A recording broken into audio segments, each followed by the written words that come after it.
বাচ্চারা ঘুমানোর পর মা বোনেরা সন্তানের মাথায় হাত রেখে জীবনে একবার হলেও এই দোয়াটি পড়বে। কারণ যে সন্তান তার মা বাবার কাছ থেকে এই দোয়ার বরকত পায় নাই, তার মতো হতভাগা সন্তান আসমানের নিচে আর কেউ হতে পারে না। এই দোয়াটা এত দামি, যেটা স্বয়ং নবীজি সাল্লাল্লাহু আলাইহি সাল্লাম আব্দুল্লাহ ইবনে আব্বাস রাদিয়াল্লাহু তাআলা আনহুর মাথায় হাত রেখে পড়েছিলেন এবং গোটা উম্মার জন্য শিখিয়ে গিয়েছেন। আব্দুল্লাহ ইবনে আব্বাস রাদিয়াল্লাহু তাআলা আনহু রাইসুল মুফাসসিরিন, আল্লাহ তাআলা তার মেধা এবং জ্ঞান এতটাই বৃদ্ধি করে দিয়েছিলেন, পরবর্তীতে বড় বড় সাহাবীদেরকেও সে পার করে ফেলেছিলেন তার মেধা এবং বুদ্ধি দিয়ে। ছোট্ট ছেলে আব্দুল্লাহ ইবনে আব্বাস রাদিয়াল্লাহু তাআলা আনহু বড় বড় সাহাবীদের মজলিসে আল্লাহর হাবিব সাল্লাল্লাহু আলাইহি সাল্লাম তাকে রাখতেন। বড় বড় সাহাবীরা একটু গুসা করতেন, বলতেন, ইয়া রাসূলুল্লাহ, ছোট্ট ছেলে, সে কি বা বুঝে, আপনি তাকে আমাদের বড়দের মজলিসে কেন রাখেন? আল্লাহর হাবিব সাল্লাল্লাহু আলাইহি সাল্লাম বলেন, কেন রাখি পরবর্তীতে তোমাদেরকে এটা জানায় দেব, বুঝায় দেব। পরবর্তীতে এক মজলিসে আল্লাহর হাবিব সাল্লাল্লাহু আলাইহি সাল্লাম, ইদা জাআ নাসরুল্লাহি ওয়াল ফাতহু ওয়া রাআইতান নাস ইয়াদখুলুনা ফি দীনিল্লাহি আফওয়াজা ফাসাব্বিহ বিহামদি রাব্বিকা ওয়াস্তাগফিরহু ইন্নাহু কানা তাওয়াবা। এই সূরাটা আমরা অবশ্যই পরিচিত একটা সূরা, আমরা জানি, সূরাতুন নাসর। এই সূরাটা কেন নাজিল হয়েছে, এই সূরার প্রেক্ষাপট কি? যখন বড় বড় সাহাবীদেরকে জিজ্ঞেস করছিলেন, অনেকেই এই সূরার প্রেক্ষাপট ভিন্ন বলছিলেন, অর্থাৎ মূল যে প্রেক্ষাপটটা সেটা কেউ বুঝতে পারে নাই। কিন্তু রাইসুল মুফাসসিরিন, মুফাসসিরদের উস্তাদ, মুফাসসিরদের নেতা আব্দুল্লাহ ইবনে আব্বাস রাদিয়াল্লাহু তাআলা আনহু ছোট্ট ছেলে, সে বলেছিলেন, ইদা জা নাসরুল্লাহি ওয়াল ফাতহু ওয়া রাআইতান নাস ইয়াদখুলুনা ফি দীনিল্লাহি আফওয়াজা। এই সূরাটা এই জন্য নাজিল হয়েছে, আমরা ইতিমধ্যে বুঝে গেছি যে এই সূরাটা নাজিল হওয়ার অর্থই মানি, নাজিল হওয়ার প্রেক্ষাপট মানি যে আল্লাহর হাবিব সাল্লাল্লাহু আলাইহি সাল্লাম আমাদের মাঝে আর বেশি দিন থাকবেন।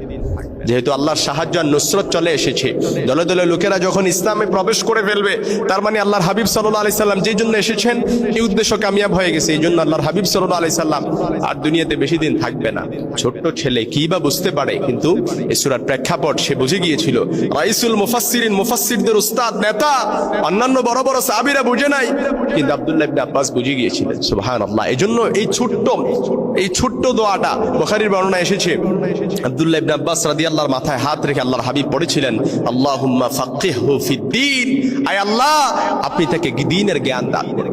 আপনার সন্তান যখন ঘুমিয়ে যাবে, আপনিও এই যে কপালের উপরের উপরিভাগে যে চুলগুলো রয়েছে সেখানে হাত দিয়ে আপনিও পড়েন, আল্লাহুম্মা ফাক্কিহহু ফিদ্দীন, আয় আল্লাহ, আপনি তাকে দ্বীনের জ্ঞান দান করুন। পরবর্তীতে দেখবেন এই সন্তান মেধা এবং প্রজ্ঞা এতটাই বৃদ্ধি পাবে যেটা অন্যান্য বাচ্চাদেরকেও ছাড়িয়ে যাবে। সুবহানাল্লাহ বিহামদি। আপনি কল্পনাও করতে পারবেন না। অনেকে আমাদের কাছে অভিযোগ করে বাচ্চারা দুষ্টুমি করে, জেদ করে, কথা শুনতে যায় না। মনে রাখবেন, বাচ্চারা সব সময় কথা শোনে না, জেদ করে। এটা হচ্ছে পরিবেশের উপর ডিপেন্ডেন্ট করে। সে তার মা বাবার কাছ থেকে সবকিছু শিখে, সে তার পরিবেশের কাছে আস্তে আস্তে অভ্যস্ত হয়ে সে বড় হয়ে ওঠে। এই জন্য সন্তানদেরকে আপনি যদি মেধা এবং প্রজ্ঞায় সবচাইতে উপরে রাখতে চান, আপনি সবসময় আপনার সন্তানের জন্য মোনাজাতে দোয়া করবেন। আপনি সবসময় আপনার সন্তানের জন্য দোয়া করবেন, তার মাথায় হাত রেখে দোয়া করেন, আল্লাহুম্মা ফাক্কিহহু ফিদ্দীন, আল্লাহুম্মা ফাক্কিহহু ফিদ্দীন, আয় আল্লাহ, আপনি তাকে দ্বীনের জ্ঞান দান করুন। সন্তান সন্ততি আমাদের কাছে সবচাইতে দাবি, এতটা দাবি, আমাদের কাছে এতটা দাবি।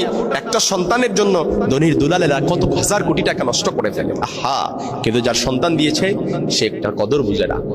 অনেকে আফসোস হলে ওটাও সত্যি, অনেকে আবার সন্তান নিতে যায় না। আমাদের কাছে এত অভিযোগ করে যে হুজুর, এই সন্তান যদি এখন নেই তাহলে সে খাবে কি, পড়বে কি। বিশেষ করে যারা নিউ কাপল হয়, অ্যাড্রেসিং দ্য নিউ কাপল, আমি তাদেরকে অ্যাড্রেস করে কথা বলতে যাই। অনেকে দেখবেন যে 2 বছর 3 বছর বিবাহের প্রথম সন্তান নিতে যায় না, বলে যে এখনই যদি সন্তান নিয়ে ফেলে তাহলে আসলে বিবাহের কেমন হয়ে যায় বিষয়টা আসলে। এই জন্য তাদেরকে বলতে চাই, সন্তান হচ্ছে এই দুনিয়ার জিনাতুল হায়াতিদ দুনিয়া, এই দুনিয়ার সৌন্দর্য। এই দুনিয়ার সৌন্দর্য হচ্ছে সন্তান সন্ততি। যার সন্তান সন্ততি নেই, পরবর্তীতে আপনি চেষ্টা করবেন, কিন্তু আল্লাহ তাআলা হয়তো নাও দিতে পারে। আল্লাহ না করুক, আমি এটা শুধুমাত্র বোঝানোর জন্য বলছি, আল্লাহ তাআলা নাও দিতে পারে। এজন্য মনে রাখবেন, সন্তানকে মেধা শক্তিতে বৃদ্ধি করতে চাইলে, প্রজ্ঞা বাড়াতে চাইলে, এই সন্তানকে যাবতীয় ক্ষতি থেকে বাঁচাতে চাইলে, জিন, ব্ল্যাক ম্যাজিক, সেহের, যে কোনো কিছু থেকে বাঁচাতে চাইলে সন্তানের জন্য দোয়া করেন, আল্লাহুম্মা ফাক্কিহহু ফিদ্দীন, আল্লাহুম্মা ফাক্কিহহু ফিদ্দীন। আর মনে রাখবেন, একটা সন্তানকে ভদ্রতা, একেবারে জেদ সবকিছু কমিয়ে, মানে তাকে ভদ্র বানাতে চাইলে, একেবারে নেচার, সেজন্য খুব ভালো হয়। সন্তান বানাতে চাইলে আপনি সব সময় তার সাথে এমন কোনো অস্বাভাবিক কার্যকলাপ করা যাবে না যে সন্তান আপনার মতো করে সে শিখতে চায়। কারণ মা বাবার কাছ থেকে সন্তান কিন্তু সবকিছু শিখে। মা বাবা যেটা করে সন্তান সেটাই করতে চায়। এজন্য এমন কোনো কিছু করা যাবে না সন্তানের সামনে যেন সে আপনার কাছ থেকে এটা শিখে শিখে সেও করতে যায়। আল্লাহ তাআলা আমাদের সকলকে সেই সমাজে দান করুক। পড়ে না আমি।